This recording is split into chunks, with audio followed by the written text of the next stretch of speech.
looking out the window, fogging up the glass. I trace the skyline with my finger,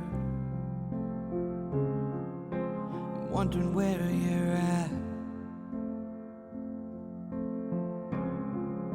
I'm wondering where you're at.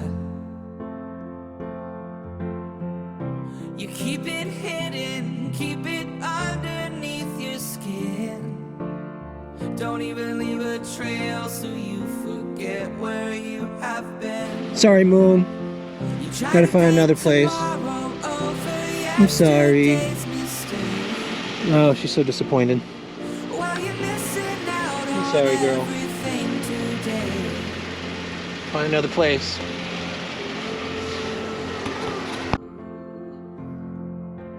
After walking Moon at David Crockett Birthplace State Park fell through because of the storm damage, I decided to look closely at Google Maps and start following the Nolichucky outward from Irwin to see if the destruction I saw nearby Steven Cloyd's property was a constant thing throughout other areas. I'm wondering if you're near. I'm wondering if you're near. But you keep it hidden, keep it. I decided to start today in Embreeville because it's very close to home and we could access the river from a Dollar Tree store I located near the bridge. Moon and I began our walk. I noticed lots of construction equipment near the bridge and the road closed off, so I decided to start there.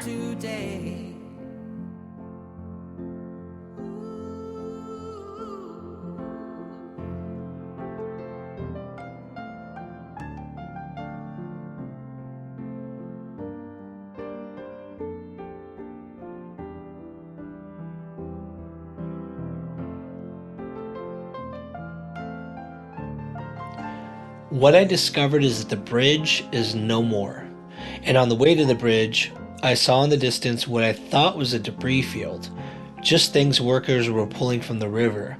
I would soon learn that I was very wrong.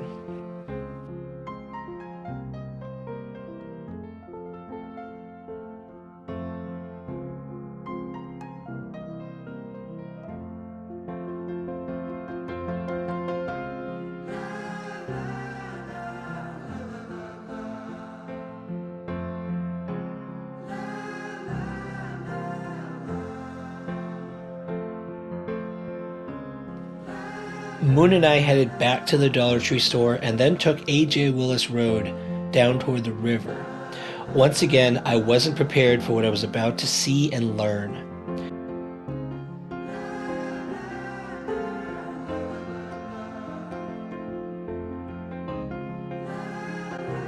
I discovered that what I thought was a debris pile was actually a former community where every single home there had been swept away. The land completely flattened by the floodwaters from Nolichucky. These were actually entire families and homes lost in the floods. I noticed a white truck driving up to me. I was expecting to be told to leave. Still, after years of living in the South, I've yet to fully appreciate the depth of Southern hospitality. It won't ever be the same, will it? How you doing? I'm good. I've been documenting North Carolina, South Carolina, North Carolina all over the place, and locals here have told me, why aren't you checking out Tennessee? I had no idea down the river was this bad around here. Oh, yeah. And it's not in the news? Nobody's talking about it? No, when this first happened, it wasn't on the news for a long time in this area. Yeah. I just don't get it. It was like we didn't exist just about. Right. I mean, I don't live in here, but I've been up in this area for years. Yeah. You local? You live in this Tennessee? Well, I'm from actually down in, you know where Middle Tennessee is. Yeah. From down there in Columbia, Tennessee, but I come up here in '65 and just in and out. Yeah. You know, but I've been living I got kids that live up here. So you grew up here? Well, no, I didn't grow up here. I come up here in '65. I wasn't Okay, okay. I wasn't even 18. I see. Well, you were baptized down there? Yeah. I was baptized down there 4 years ago. Oh, wow. We knew the man, and he lets people come down there and fish on his land. Yep. He had him up. But he owned a house up on the hill, you know where the log house is? Yes. Well, he sold that log house. Some of his people bought it. Okay. But he still owned a little strip down there at the river. And he had water and stuff down there to it. Did he lose anything? Any structures or? Well, yeah, he had a shed down there. Okay. It took it out. Okay. And he had water down there to it and all. But do you have any idea if any of these families here, like they all survived, or did any of them? no, some died right here. Some died here. I think them people right yonder where that camper is. Yeah. Have you talked to them? I haven't. I don't want to kind of Yeah. Interrupt people. I think they was here and watched somebody Float down. get their house taken away. Oh wow. Come on, Moon. All right, we're gonna keep on walking and get out of here. Leave people alone. That's a beautiful dog you got. She loves walking. She's really well behaved, believe it or not. She's a great dog. Anyway, nice talking to you. Good talking to you. Thank you, sir.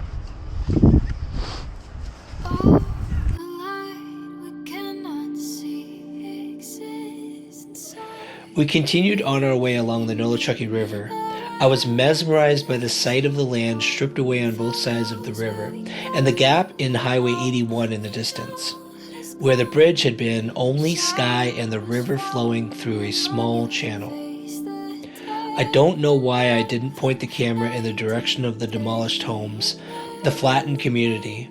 It felt disrespectful, like filming someone's funeral. I couldn't do it, but it all looked the same anyway, pile after pile of debris, cars, and mud.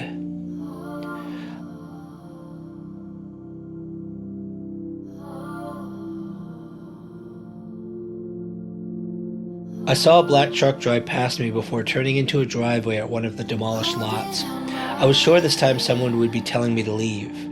As I approached, a man stepped out of his truck and started walking toward me. I was about to learn what happened at this spot in September of 2024 and what one family experienced as they witnessed their generational family home get swept down the Nolichucky River.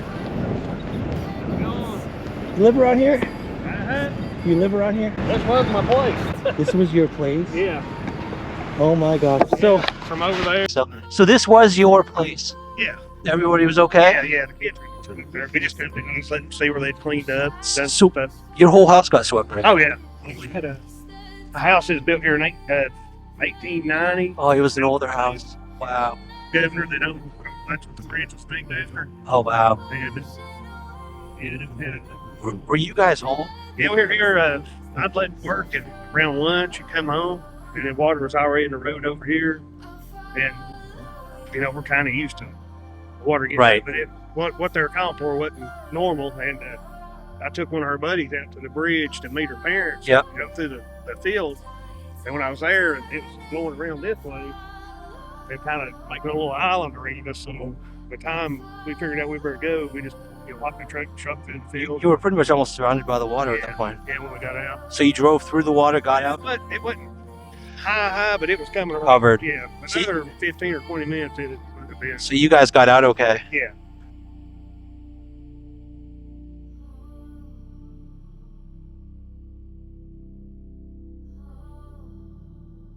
Where are you staying now? We've been buddies that has some rental land. Okay. Stay there. And he said, Is insurance or FEMA taking care of you? FEMA did, yeah. Good. And, they give. Not just the one payment. I mean, are they helping with rebuilding costs or repairs? They do a rebuild and repair kind Good, of thing. good, okay. Thing they did that. So they're helping you out. Yeah. Does this event make you nervous about rebuilding? Oh, like I said, the house was built in, I think, 1890s. Yeah. Went through all the floods that I've watched. Yeah. Watched USGS and all that. Yep. Just watching what they were calling for. Right.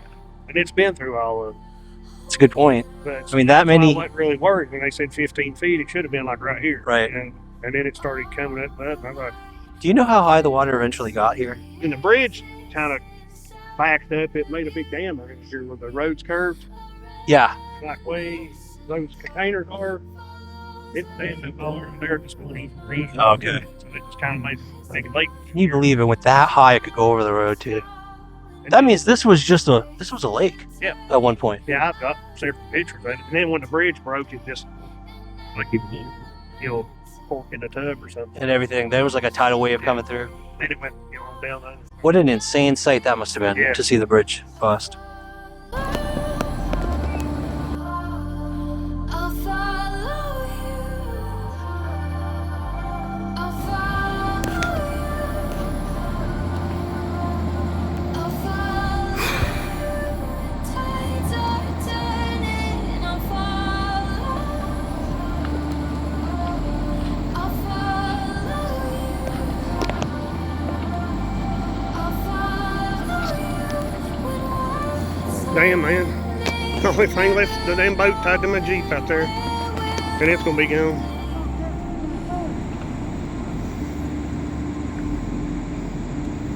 I hope you guys do okay and you're able to rebuild and everything goes well. I appreciate it. Yeah. As Moon and I headed back up the road to the Jeep, my heart was aching. This was just one family who was forced to watch their home floating away. How many more families in this one community had the same kind of experience? Everything you own, gone, in the blink of an eye.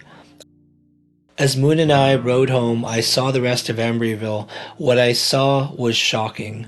More homes demolished along the river, but the most shocking of all was the massive KOA campground building gutted by the floodwaters. A large FEMA X mark on the front of the building, indicating a completed search location. As we crossed the bridge and headed home toward Johnson City, I tried to make sense of why God was drawing me to these places. I have no fame. My platform is barely approaching 20,000 subscribers, not exactly a nationwide audience. I couldn't replace the lack of national news reporting on these stories.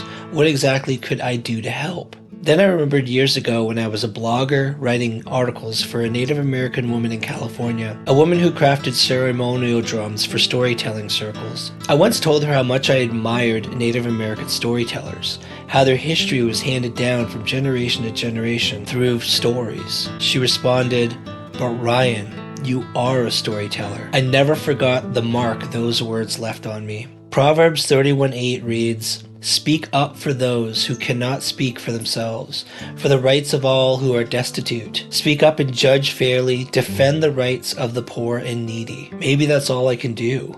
Tell their stories. Record this history so that people throughout the generations understand what the citizens of Tennessee and West Virginia went through, and how both the media and the national government left them feeling lost and abandoned. As the barren fields on each side of the Nolichucky flew past my window, I committed to doing just that, telling their stories as best I can.